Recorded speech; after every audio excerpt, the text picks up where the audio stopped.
On parle d'un quarantenaire qui a toujours été salarié d'un grand groupe et qui se retrouve avec la proposition de potentiellement partir avec une somme d'argent. Mais qu'est-ce qu'on fait après? Il est attiré par l'entrepreneuriat ou en tout cas se mettre à son compte. Il a cette envie et cette peur de pas maintenir ses 5 000 € par mois. C'est souvent la peur. Il y en a beaucoup qui sont salariés aujourd'hui, qui ont peut-être envie de se lancer soit en freelance, soit dans l'entrepreneuriat. C'est la première peur, elle est financière. Et comment, via les maths, la planification financière, on peut aider le client à aller prendre sa décision. Il a besoin d'un accompagnement, c'est pratiquement plus du coaching que du conseil en investissement, mais pour autant c'est complètement essentiel.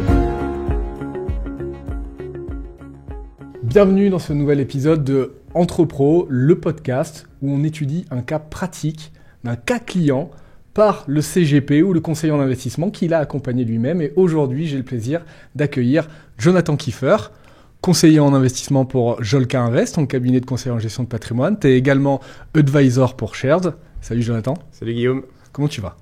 Écoute, très bien. On est très bien ce matin, un peu froid, mais on est en forme. Eh oui, parce qu'on enregistre fin janvier, début février d'ailleurs, et il fait frais. Voilà. Écoute, je suis ravi de t'accueillir pour parler de ce cas client. Avant de rentrer dans le détail du cas client, que tu nous le présentes et que tu vois comment l'accompagner, est-ce que tu peux un peu te présenter ton parcours et puis aujourd'hui ce que tu fais ? Ouais.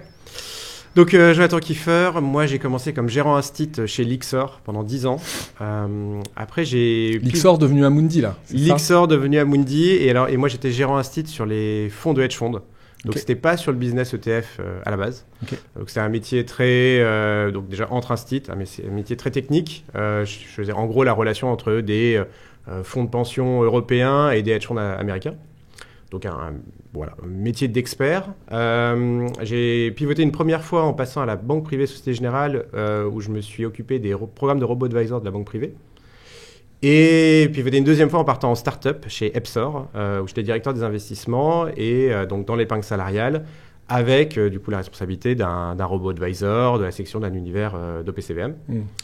Et j'ai eu envie, après 3 ans chez Epsor, de devenir indépendant. Et donc, indépendant voulait dire 2 activités pour moi. Donc, une activité de conseil en investissement pour des particuliers, des chefs d'entreprise, et une activité d'accompagnement de start-up, en tant qu'advisor. Et c'est dans ce cadre-là qu'effectivement, j'accompagne Shares depuis 2 ans. Mais aujourd'hui, c'est le conseiller en investissement là, que j'ai devant moi. Est-ce qu'on peut rentrer dans le vif du sujet avec ce fameux cas client ? Est-ce que tu peux présenter un peu qui c'est ? Alors, qui c'est ? On ne donne pas de nom, bien entendu. Mais quel est son profil ? Quel est son besoin ? Et comment est-ce que tu l'as accompagné ? Alors, donc, pour ce cas client-là, moi, j'ai voulu, on en avait parlé un peu de planification financière. Ouais. Donc, le cas, il est assez schématique. On parle d'un quarantenaire qui a toujours été salarié d'un grand groupe et qui se retrouve avec ce dilemme qui aujourd'hui anime beaucoup de quarantenaires et auquel moi-même j'ai pu m'identifier. Qui est la proposition de potentiellement partir avec une somme d'argent, mais qu'est-ce qu'on fait après ? Et donc, c'est là où, du coup, la somme d'argent potentielle peut motiver d'aller venir voir un conseiller en investissement. Mais finalement, le besoin n'est pas tant de placer cette somme d'argent qui est qu'est-ce que je vais faire après et comment, via les maths, la planification financière, comment en posant un tableur Excel, en posant des flux d'argent, des besoins, différents projets, comment on peut aider le client à aller prendre sa décision, puisque c'est évidemment sa décision, mais il a besoin d'un accompagnement. C'est pratiquement plus du coaching que du conseil en investissement, mais pour autant, c'est complètement essentiel. Et c'est ça, et c'est évidemment en l'accompagnant et en l'aidant sur ce moment précis qu'on acquiert après la relation pour le plus longtemps possible, mais sûrement pour très longtemps. Alors, qu'est-ce que tu appelles plus spéciaux ? Parce que quand on entend planification financière, on pourrait entendre budget. Tu vois ? Exactement. Donc, qu'est-ce que tu mets dans ce mot de planification financière ? Qu'est-ce que je mets dans ce mot de planification financière ? Donc, le cas très concret, c'est donc un quarantenaire qui a plutôt des besoins conséquents et qui veut maintenir un certain niveau de vie. Voilà. Donc, disons schématiquement, 5 000 € par mois, voilà, c'était son salaire. Évidemment, comme beaucoup de salariés depuis 10-15 ans, il est attiré par l'entrepreneuriat ou en tout cas se mettre à son compte. Donc, c'est le passage freelance avant peut-être de monter une boîte. Voilà, il ne sait pas trop. Mais évidemment, il se dit, monter une boîte, l'incertitude, est-ce que je vais pouvoir maintenir... Il y a ce projet de devenir indépendant là. Il a cette envie et cette peur de ne pas maintenir ces 5 000 € par mois qui sont absolument indispensables parce qu'évidemment, il a des engagements familiaux, une femme, des enfants. C'est son train de vie. Voilà, c'est son train de vie. Et c'est souvent la peur. Il y en a beaucoup qui sont salariés aujourd'hui, qui ont peut-être envie de se lancer soit en freelance, soit dans l'entrepreneuriat. C'est la première peur, elle est financière. La première peur, elle est financière. La peur, elle est de la fluctuation des revenus. Et quand on a des obligations qui sont fixes, évidemment, ça crée la peur. Et c'est là où, du coup, pour moi, dans ce cas-là, la planification financière, c'est assez proche finalement de l'ALM quand on parle de gestion instit, d'un assureur qui a des échéances à respecter. Il doit payer. Qu'est-ce que c'est l'ALM ? L'Asset Liability Management. Okay. Donc, c'est faire matcher l'actif et le passif. Okay. Pour un particulier, l'actif, c'est ses économies, ses investissements, et le passif, en fait, c'est ces 5 000 € par mois qui sont obligatoires pour ça. Sécurité d'esprit et familiale. Voilà. Et donc, c'est là où on va du coup poser le scénario. Ok, je récupère une somme d'argent, je veux monter une entreprise, donc je bénéficie également donc France Travail, Pôle Emploi ou le chômage, suivant l'âge de nos auditeurs. Et aujourd'hui, ça c'est très facile à simuler. Voilà. Alors c'est d'ailleurs un accompagnement qui fait partie de mon offre. Okay. L'accompagnement à une création d'entreprise, à la transition. Et aller aussi challenger Pôle emploi sur le chômage. Parce que là aussi, en fait, ça peut faire peur à des gens qui ont toujours été dans un cadre très cocoon du salariat, avec des RH avec qui on discute. En fait, Pôle emploi, c'est un peu différent du RH à qui on va demander une augmente. Quoi. Donc ça peut faire peur. Et ça fait partie du coup d'un accompagnement global que je propose. Et du coup, on calcule, ok, donc c'était 5 000 en salaire. Là, on va avoir pendant 6 mois, alors je ne sais plus, c'était 3 400, je crois, 3 500 de chômage. Et après, ça va évidemment réduire parce qu'aujourd'hui, on a la dégressivité. Il y a un petit peu d'incertitude sur cette dégressivité en fonction de paramètres extérieurs. Mais du coup, donc là, ça permet de projeter une situation financière. Ça promet surtout de dire, ok, on sait que pendant 1 an et demi, on a des revenus certains, le chômage. On sait... Alors, la question, c'est comment on se structure pour l'avoir. Donc là, ça entraîne sur des débats de comment je monte mon entreprise, quel type d'entreprise. Voilà. Est-ce que c'est une micro ? Est-ce que c'est une société pour pouvoir si continuer ? C'est une société, est-ce que c'est une SASU, une URL ? Donc voilà. Donc on voit bien qu'il y a du coup sur ce simple mot de planification financière, on est sur du budgeting, on est sur du conseil assez de structuration assez disons juridique. C'est assez simple, hein. Mais encore une fois, pour quelqu'un qui connaît pas du tout, qui va regarder sur Internet, il voit à peu près tout et son contraire. Donc, il a besoin d'avoir un conseil d'un pro qui a fait des formations, qui est potentiellement aussi passé par là, comme c'est mon cas, pour lui dire, ne t'inquiète pas, tout va bien se passer. Cette forme-là, elle est sécurisée, tu peux y aller. Et c'est là le côté aussi coach du passage à l'action.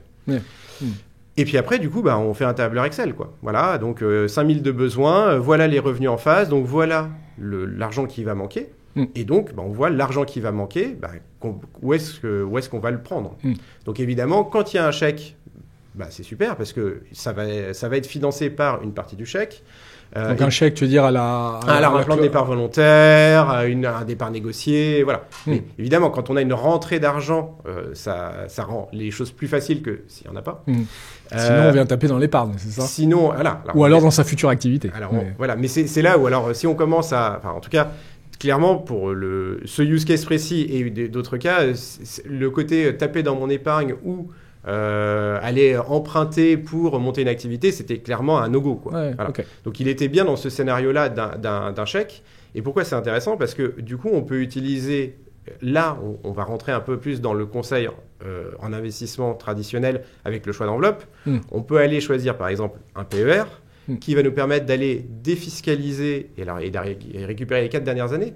Donc, d'aller défiscaliser le montant le plus important possible, de récupérer les 4 années précédentes. Oui, parce qu'il y a un plafond de versement, on a ça sur notre avis d'imposition et on va récupérer tout ça. Exactement, mais là, pour quelqu'un qui ne l'a jamais fait, on peut aller récupérer. Et pourquoi ? Parce qu'on a un cas de déblocage qui est prévu par la loi, qui est la fin de droit de chômage. Et donc là, on voit bien qu'un conseil PER qui est d'habitude retraite va se transformer en un conseil PER qui est je défiscalise dans un objectif de financer ma création d'entreprise et d'aller compenser une potentielle perte de revenus. Enfin, une perte de revenus de façon certaine pendant 18 mois, et puis après, ça dépendra de l'activité. Et ça, du coup, ça aussi, c'est du côté certain. C'est-à-dire que le gain fiscal qui se fait l'été de l'année suivante, ça sera vraiment un chèque qui va permettre d'aller financer le train de vie, en fait. Le train de vie, le manque à gagner. C'est vraiment des liquidités qui sont réinvesties tout de suite.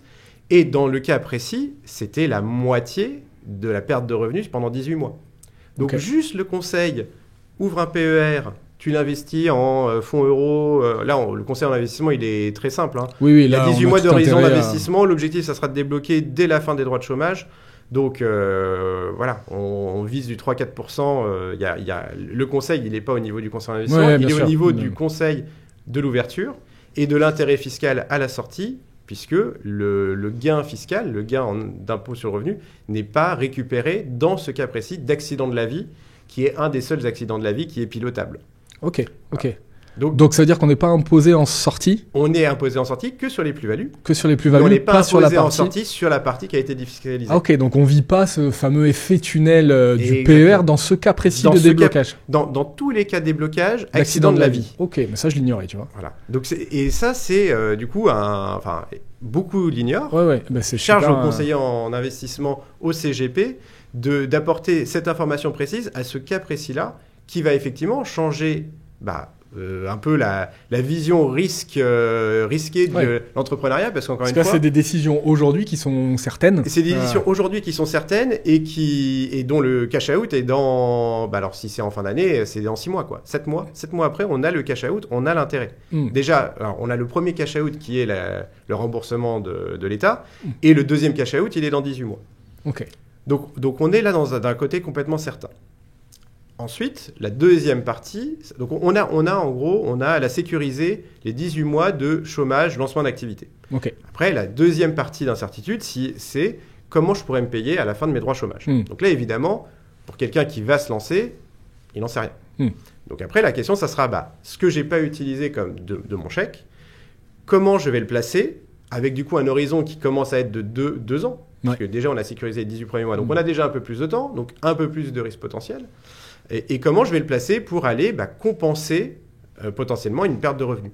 Et donc, on fait des scénarios. OK, en fonction du montant du chèque et en fonction de combien je vais pouvoir me dégager en revenus, pendant combien de temps je peux vivre jusqu'à temps que je réobtienne ces 5 000 € par mois dont j'ai besoin aujourd'hui, encore une fois, schématiquement.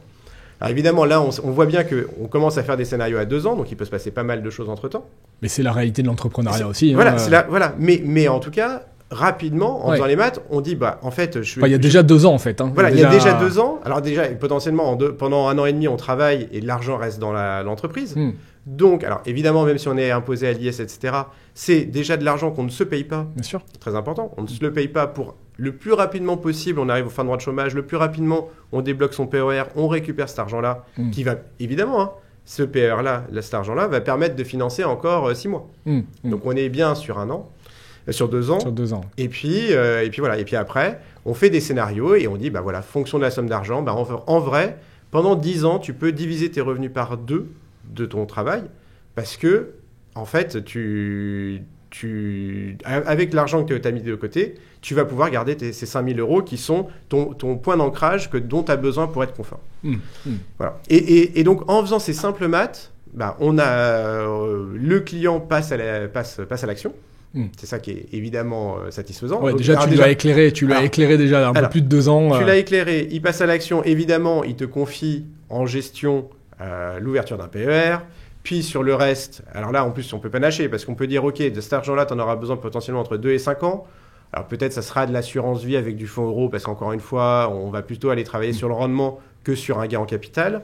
Et puis tout ce qui est au-delà de 5 ans, là, on peut penser à l'ouverture d'un PEA, chez Shares, par exemple, où tu vas pouvoir investir en actions, puisque là, tu as le temps. Donc voilà, donc là, on transmet du coup ce problème très concret en solution d'investissement, enveloppe, prise de risque, suivant le profil du client.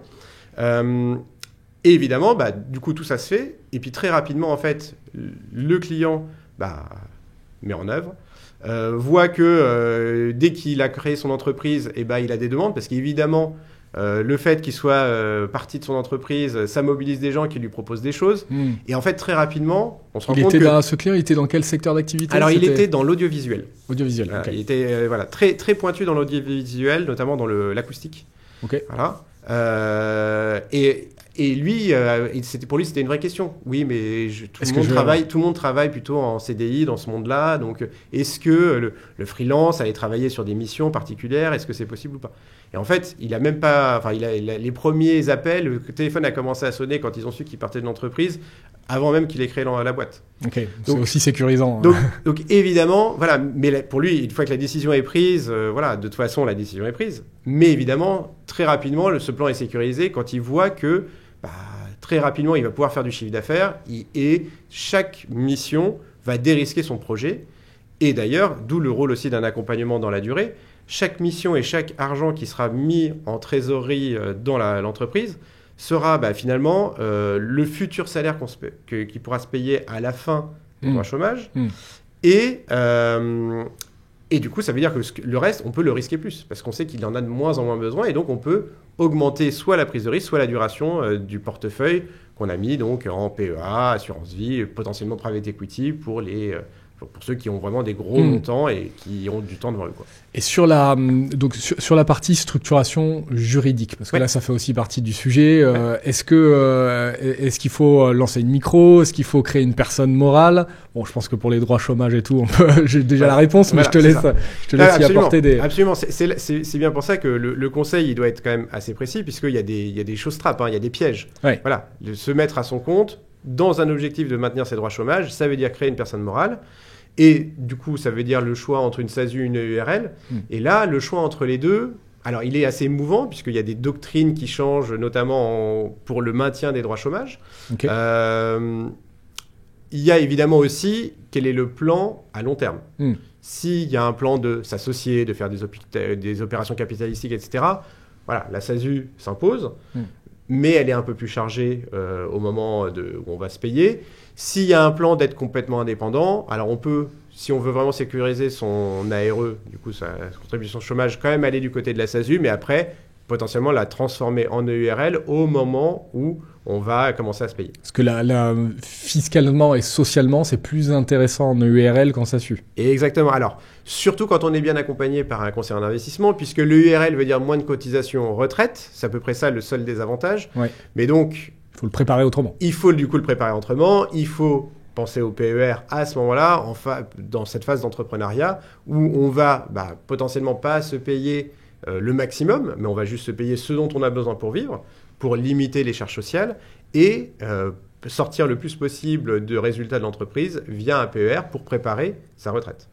Donc c'est là où effectivement il y a, en fonction des structurations, il y a un accompagnement qui est un peu différent, mais en tout cas l'intérêt de l'accompagnement au long cours, puisqu'on voit bien que les problématiques qui nous sont posées et auxquelles on aide le client à répondre à l'entrée en relation, au moment où il décide de partir de l'entreprise et 2 ans après, ça n'a plus rien à voir. Mais évidemment, c'est l'intérêt d'avoir un suivi dans le temps et d'être capable d'adresser toutes les phases. Puis sa société, son activité va évoluer, la vie bouge comme tout le monde. Je pense que c'est le propre aussi du conseiller en investissement, du conseiller en gestion de patrimoine, c'est d'accompagner quelqu'un dans le temps en lien avec ce qu'il vit, quoi. Absolument, absolument.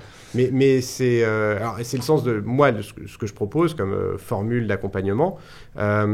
Et évidemment, pour quelqu'un qui va potentiellement bouger en termes de rémunération, en termes de travail, même potentiellement d'association, etc., c'est d'autant plus intéressant par rapport à un salarié qui imagine être salarié toute sa vie et qui aura finalement peu de marge de main-d'œuvre et une position assez stable finalement d'un point de vue professionnel.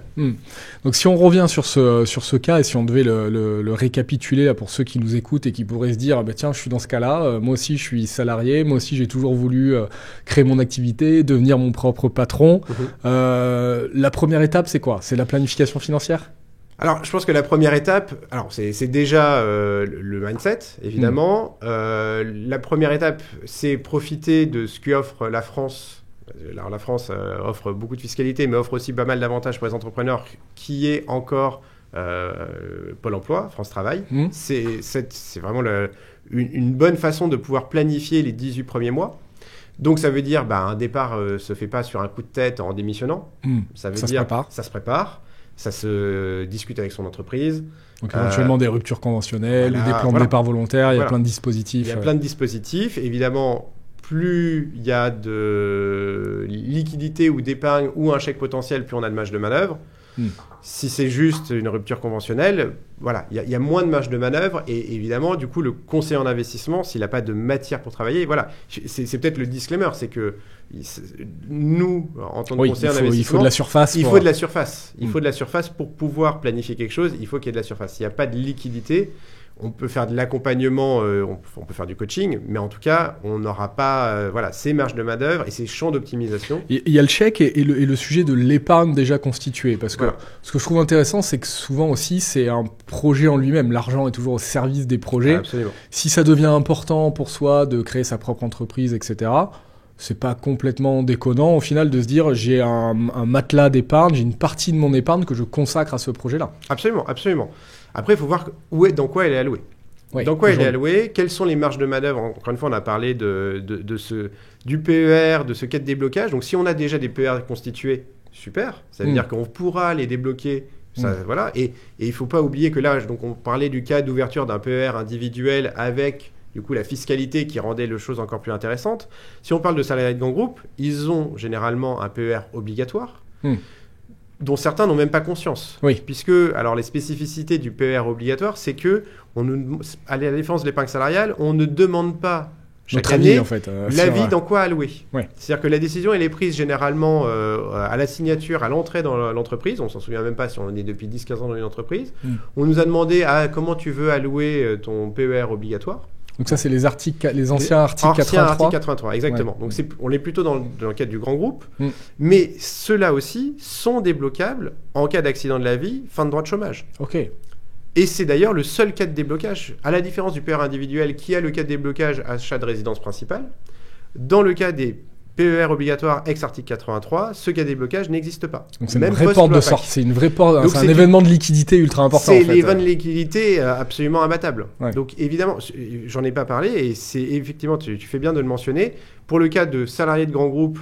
Et alors là, on peut parler, si entre pros, c'est aussi pour potentiellement tous ceux qui travaillent en finance aujourd'hui et qui se posent la question de se lancer à leur compte dans le conseil en investissement.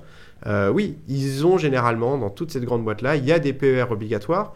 Et voilà. Et certains, moi j'ai des clients, potentiellement même anciens collègues, qui n'ont même pas conscience que ça existe, n'ont même pas conscience c'est des montants qui sont en jeu. Oui, et puis surtout d'un seul coup, c'est de récupérer cet argent pour pouvoir le placer peut-être sur des choses un peu plus performantes, peut-être un peu moins chargées en frais, peut-être.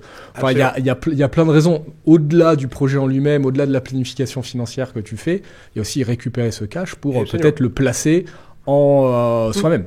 Alors c'est là où effectivement, donc il y a la possibilité. Alors ça fait partie de ce que doit faire un bon conseiller en investissement quand il va dresser l'intégralité du patrimoine. Bien demander aux clients de façon très insistante, parce que, encore une fois, souvent, il n'en a même pas conscience qu'il a un PER obligatoire. Et effectivement, là, ce PER obligatoire-là, quand un salarié quitte son entreprise, il devient transférable. Donc, pour un cas de « je veux monter mon entreprise, j'ai un cas de déblocage », je pense que le scénario optimal, c'est de sortir pour potentiellement réinvestir dans des choses plus liquides. Pour un cas quelqu'un qui va être tout le temps salarié mais qui change d'entreprise, c'est important de les transférer sur des assurances, enfin des PER, sélectionnés par le conseiller en investissement, avec un univers d'investissement plus ouvert, plus large, peut-être plus adapté, quoi. Et surtout qui va aller matcher la duration longue du PER obligatoire sur lequel il n'y a pas de porte de sortie. Donc ça sera forcément à la retraite.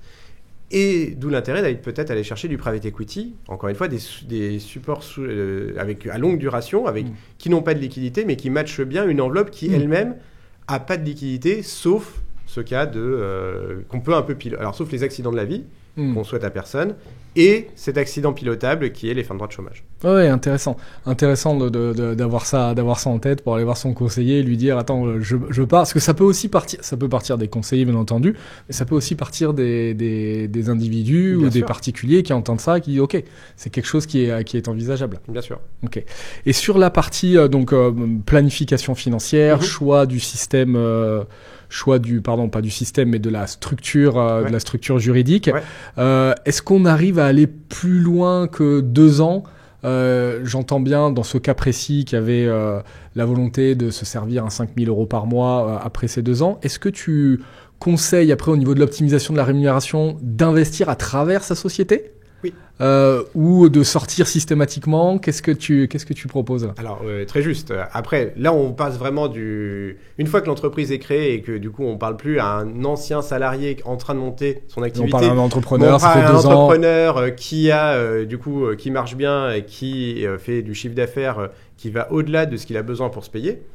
Après, toute la question, c'est qu'est-ce qu'il a envie de faire ? Est-ce qu'il a envie d'investir dans l'extension de sa boîte ? Et donc là, on va plutôt lui conseiller de garder l'argent très liquide pour potentiellement embaucher ou s'étendre. Ou alors, est-ce qu'on parle à quelqu'un qui a finalement une philosophie plutôt d'indépendance et d'optimisation vraiment de sa rémunération ? Et là, oui, aller se payer l'intégralité de son résultat, ça sera souvent pas optimal. Et donc, l'entreprise, alors soit l'entreprise devient également une holding d'investissement, soit on lui conseille de créer une holding d'investissement au-dessus de son entreprise opérationnelle, son entreprise commerciale. Et là, avec cette holding d'investissement, ce cash-là, le champ des possibles devient extrêmement vaste. Investissement immobilier via des SCI, du private equity, voilà.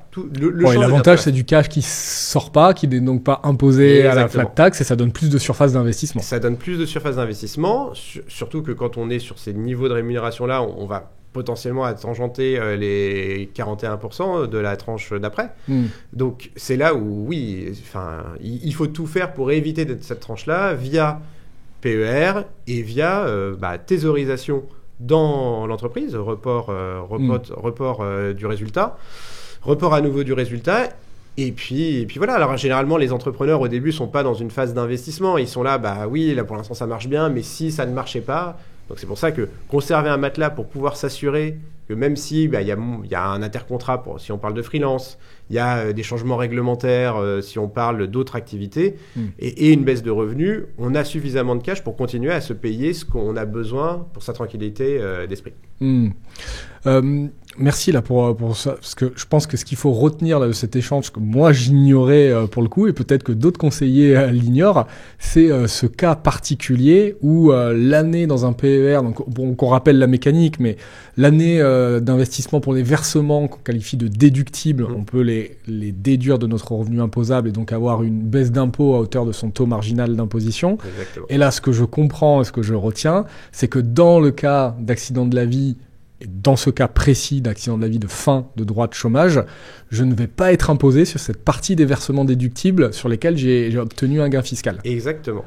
Donc ça, c'est quand même une efficacité. Si je suis en plus sur une année où peut-être que je vais toucher un gros chèque, etc., où je vais être lourdement imposé, peut-être un TMI à 30 voire 41%, c'est un gain fiscal non négligeable sur une période très courte. Bien sûr. Et de façon certaine, ça sera une année exceptionnelle, puisque même si on parle d'un plan de départ volontaire dont le chèque ne rentre pas dans l'impôt sur le revenu, donc, ça il faut bien le garder en tête, mais il y a généralement ça reste un départ de l'entreprise, donc les vacances non prises, un CET, etc. Donc ça fait quand même des revenus exceptionnels qui vont augmenter le régime de croisière du salaire et de l'imposition. Donc d'autant plus intéressant d'aller défiscaliser dans un versement volontaire, dans un PER, le chèque sera d'autant plus gros, puisque tout ça est prélevé à la source. Donc le chèque sera d'autant plus gros au mois de septembre d'après. Ah ouais, donc c'est vraiment, on touche un chèque de l'administration fiscale. On touche un cash du flux de l'administration fiscale. Exactement.